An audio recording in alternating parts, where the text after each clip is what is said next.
meken üçün, biz üçün şurada kırçınday ömürün ayabastan düşmandardı, faşizm yengen atalarımızdı, atalarımızdan çoğ atalarımızdı, urpaqtары eç kaçan unutmaydı. Buna bugünkü жүрüş öz oşağa dahil болып тұрады. Алардын өлбөс, өспөс erdigi eç kaçan unutulmaydı. Keyingi muğunga çoğ sabaq және үлгі болып қала береді. Mına men дағы бүгін идим экөөбүз 3 сүрөттү көтөрүп чыктык. Бул мен көтөргөн сүрөт.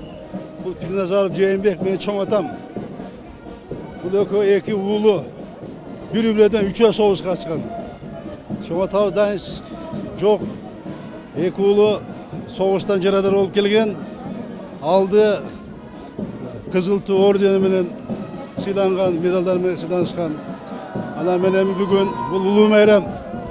Ошол күнү жалпы кыргызстандыктарды улуу жеңиш менен куттуктайм. Я поздравляю всех соотечественников с этой великой победой.